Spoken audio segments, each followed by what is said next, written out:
नमस्कार। एक बार फिर से आप सभी का स्वागत है साध्य पीएससी एकेडमी के इस ऑनलाइन ऑफलाइन प्लेटफॉर्म पर। और बिल्कुल आज हम करने वाले हैं जहां से हमारा टॉपिक पिछला जो ख़त्म हुआ था। पिछले क्लास में हमने धारा 35 तक ख़त्म कर लिया था और आज उसके आगे हम करने वाले हैं। ठीक है, तो बिल्कुल आप हो जाइए तैयार। सबसे पहले आप सभी को मैं बता दूं कि रोज़ आपको ढूंढना नहीं पड़ेगा। साध्य पीएससी एकेडमी का मोबाइल ऐप जब आप डाउनलोड करेंगे, ठीक है, वहाँ से आपको ये PDF भी मिलता रहेगा। इसके साथ ही साथ यदि मैं बात करूं यूट्यूब पर, तो यूट्यूब पर साध्य पीएससी एकेडमी सर्च करेंगे, प्लेलिस्ट में जाएंगे तो वहां पर सीक्वेंस में आपको धारा मिल जाएगा। डेली हम 5-5 धाराओं का यह संग्रह लेकर आपके लिए आते रहते हैं।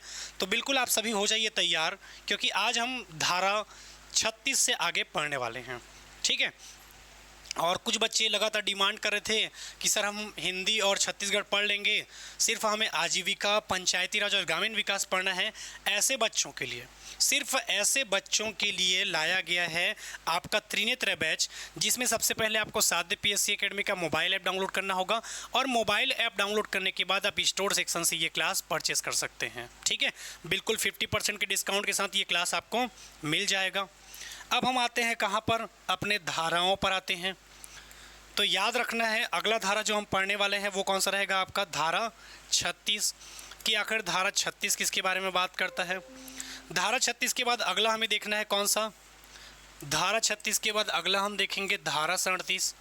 धारा 37 के बाद अगला हम देखेंगे धारा 38, और धारा 38 के बाद आगे जो हम देखने वाले हैं वो कौन सा रहेगा? तो याद रखना है, आगे जो हम देखने वाले हैं वो रहेगा धारा 39, और अगला रहेगा फिर आपका धारा 40। एकदम अलग तरीके से मैं ये धारा आपको पढ़ाने वाला हूँ। बिल्कुल आपके दिल और दिमाग में ये धारा अपने आप चला जाएगा। बस पूरा फोकस अगले 10 मिनट तक आपका इसी वीडियो में होना चाहिए। दुनिया का कितना भी बड़ा प्रॉब्लम हो आपके पास किसी चीज़ से कोई मतलब मत रखिए। आज का क्लास जो हमने स्टार्ट किया है उसमें हम देखने वाले हैं धारा। इसका पूरा डिटेल हम क्लास में देखेंगे, पर पहले हमें ये तो पता चल जाए कि ये आपके धारा 36 किसके बारे में बात करता है। तो धारा 36 किसके बारे में बात करता है यदि आपसे पूछा जाएगा तो याद रखना है, पंचायत के जो पदाधिकारी होते हैं, ठीक है, पंचायत के पदाधिकारी जैसे कि आपके, ठीक है, उनके निर्हरताओं के बारे में बात करता है। उनके किसके बारे में बात करता है? निर्हरताओं के बारे में बात करता है। कौन? आपका धारा 36। ठीक है, निर्हरता का मतलब होता है अयोग्यता। पेपर में यदि पूछा जाएगा तो याद रखना है, निर्हरता का मतलब क्या होता है? तो याद रखना है अयोग्यता। क्या होता है आपका? निर्हरता का मतलब यदि आपसे पूछा जाएगा तो याद रखना है, निर्हरता का मतलब होता है आपका अयोग्यता। तो पंचायत के पदाधिकारियों की निर्हरता के बारे में बात करता है धारा 36। धारा 37 कहता है आपके, धारा 37 किसके बारे में बात करता है? तो याद रखना है त्याग पत्र के बारे में।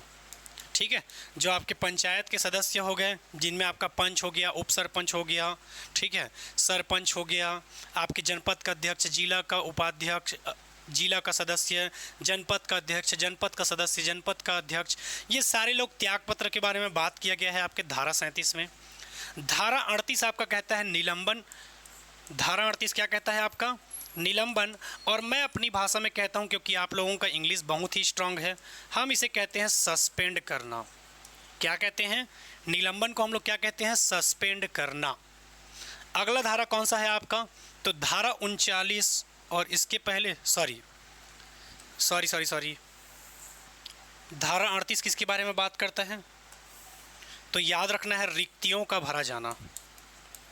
किसके बारे में बात करता है? तो याद रखना है रिक्तियों के भरे जाने के बारे में बात करता है आपका धारा 38। और जो निलंबन वाला है वो आपके धारा 39 का है। तो निलंबन या सस्पेंड करना ये हम कौन सी धारा में पढ़ते हैं? आपके धारा 39 में। वहीं धारा 40 किसके बारे में बात करता है? तो याद रखना है पद से हटाए जाने के बारे में। पद से हटाए जाने के बारे में बात करता है। तो यदि आपके पेपर में पूछा जाएगा तो आप सभी को याद रखना है, धारा 36 क्या कहता है, पंचायत के पदाधिकारियों की निर्भरता मतलब अयोग्यता के बारे में बात करता है। धारा 37 कहता है आपका त्यागपत्र। धारा 38 कहता है आपका रिक्तियों का भरा जाना। धारा 39 कहता है आपका निलंबन या सस्पेंड। और धारा 40 का मतलब होता है पद से हटाया जाना। अब आखिर ये सभी आपको याद कैसे होगा, ये सारा की सारा धारा आपको याद कैसा होगा, तो आइए हम देखते हैं। तो इसे याद करने का एक तरीका है। सबसे पहले यदि कोई पंचायत का पदाधिकारी उसको लगता है कि मैंने कुछ गलत काम कर दिया है करके और खुद से त्यागपत्र दे देता है तो ठीक है। यदि कोई भी आपके पंचायत का पदाधिकारी क्या करता है, गलत तरीके से काम कर रहा है, उसको खुद को लगता है कि मैं त्यागपत्र दे देता हूँ वरना आगे जाके मैं फंस सकता हूँ करके, तो बिल्कुल वो दे सकता है क्या, आपका त्यागपत्र। वहीं रिक्तियों के भरे जाने के बारे में बात करेगा तो उसके लिए आपको याद रखना है, ठीक है, यहाँ पर अगर उस व्यक्ति ने त्यागपत्र दे दिया तो जाहिर सी बात है उसका पद क्या हो जाएगा, खाली हो जाएगा। तो अगला धारा क्या कहता है 38 आपका रिक्तियों के भरे जाने के बारे में बात करता है। अब यदि कोई व्यक्ति अपने से त्यागपत्र नहीं देता है और लगातार भ्रष्टाचार टाइप से काम कर रहा है तो जब भी गवर्नमेंट का कोई अधिकारी आएगा तो सबसे पहले करेगा उसे क्या करेगा, निलंबन, और जिसे हम अपनी भाषा में कहते हैं सस्पेंड करना। किसी भी व्यक्ति को डायरेक्ट पद से नहीं हटाया जाता, चाहे वो गवर्नमेंट एम्प्लॉय हो, चाहे पंचायत का सदस्य हो, चाहे किसी भी पंचायत का कोई व्यक्ति हो। सबसे पहले किसी गवर्नमेंट के अधिकारी के द्वारा उसे निलंबन मतलब आपका सस्पेंड किया जाता है और सस्पेंड करने के बाद यदि वह व्यक्ति दोषी पाया जाता है तो धारा 40 के माध्यम से उसे पद से हटाया जाता है। तो याद रखना है, आज की क्लास में हम कहाँ से कहाँ तक धारा पढ़ने वाले हैं, 36 से लेकर 40 तक। कहाँ से कहाँ तक पढ़ने वाले हैं, 36 से लेकर 40 तक हम पढ़ने वाले हैं आपके किसके बारे में, धाराओं के बारे में, कि आपका धारा क्या कहता है, कैसे कहता है, इसका पूरा डिटेल और पूरा निचोड़ हम पढ़ेंगे क्लास में। अब एक बार हम सरसरी तौर पे फिर से रिवीजन करते हैं। सबसे पहले हमने देखा कौन सा धारा, धारा 36। ये किसके बारे में बात करता है, आपके निर्हरता या अयोग्यता के बारे में। किसके बारे में बात करता है, आपके निर्हरता या अयोग्यता के बारे में बात करता है आपका धारा 36। धारा 37 किसके बारे में बात करता है, यदि आपके एग्ज़ाम में पूछा जाएगा तो याद रखना है, धारा 37 आपका कहता है त्यागपत्र। पंचायत के किसी व्यक्ति को लगता है कि उसने गलत काम कर दिया है, खुद से त्यागपत्र दे दिया तो ठीक है। यदि त्यागपत्र दे देता है तो अगला धारा आपका 38 क्या कहता है, अरे भैया जब उसने त्यागपत्र दे दिया है तो जाहिर सी बात है उसका पद तो खाली हो चुका है। अब ऐसे कंडीशन में फिर क्या किया जाएगा, रिक्तियों का भरा जाना, जो पद रिक्त हो चुका है इनके भरे जाने के बारे में बात करता है कौन, आपका धारा 38। वहीं आगे में यदि मैं बात करूं, ये सब तक तो ठीक था। यदि कोई व्यक्ति खुद से त्यागपत्र नहीं दिया और फिर भी भ्रष्टाचार टाइप से काम कर रहा है लगातार, तो गवर्नमेंट का कोई अधिकारी आएगा और सबसे पहले उसे क्या करेगा, निलंबन करेगा, या उसे ही हम कहते हैं सस्पेंड करना।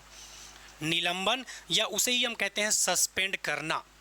उसके बाद अगले धारा की ओर मैं बात करूं तो अगला धारा क्या कहता है, जांच पड़ताल होगा। जांच पड़ताल होने के बाद यदि पंचायत का कोई व्यक्ति दोषी पाया जाता है तो उसे धारा 40 के तहत पद से क्या किया जाएगा, हटाया जाएगा। तो बिल्कुल यहाँ से आपके पेपर में प्रश्न पूछा ही जाता है। ये जो 3 धारा है जिसका ट्रायंगल बन रहा है, ये तो बेहद इंपॉर्टेंट है। 100% आपके पेपर में यहाँ से क्वेश्चन देखने को मिलेगा। और ऐसे ही ऐसे मैं आपको 10 टॉपिक बताऊंगा जहाँ से आपको पढ़ के जाना है। 20 में से 10 क्वेश्चन मैं आपको बताऊंगा जहाँ से आपके पेपर में पूछा ही जाएगा। ठीक है, चलो तो याद रखना है, ये 3 धारा जिसका मैंने ट्रायंगल बनाया है ये बेहद इंपॉर्टेंट है आपके पेपर के दृष्टिकोण से। ठीक है, चलो तो एक बार हम फिर से देखते हैं। और बिल्कुल मेरे ऐसे बच्चे जिनको लगातार चाहिए था सिर्फ आजीविका, पंचायती राज, ग्रामीण विकास, तो बिल्कुल ऐसे बच्चे हमारे 50% के डिस्काउंट के साथ 1999 रुपये में ये क्लास परचेज़ कर सकते हैं। सबसे पहले आपको साध्य PSC एकेडमी का सबसे पहले आपको मोबाइल ऐप डाउनलोड करना होगा। मोबाइल ऐप डाउनलोड करने के बाद आप स्टोर सेक्शन से ये क्लास परचेज़ कर सकते हैं। ठीक है, अब एक बार हम फिर से देखते हैं धारा 36 क्या कहता है, पंचायत के पदाधिकारियों की निर्भरता के बारे में बात करता है। धारा 37 क्या कहता है, आपका त्यागपत्र। धारा 38 क्या कहता है, रिक्तियों का भरा जाना। धारा 39 क्या कहता है आपका? निलंबन, या इसे ही हम कहते हैं सस्पेंड करना। धारा 40 इसके बारे में बात करता है, आपके पद से हटाए जाने के बारे में बात करता है। ठीक है, तो यहाँ तक देखना था हमें आज की क्लास में। अब यहाँ तक आपको किसी भी प्रकार से कुछ दिक्कत रहेगा तो बिल्कुल बताइएगा। क्या ये वीडियो आपके काम का है? क्या ऐसे ही वीडियो हम रोज लाते रहें? बिल्कुल आप सभी कमेंट करके बताते रहेंगे। फिर से मिलते हैं दोस्तों, तब तक के लिए धन्यवाद। जय हिंद, जय भारत, जय छत्तीसगढ़।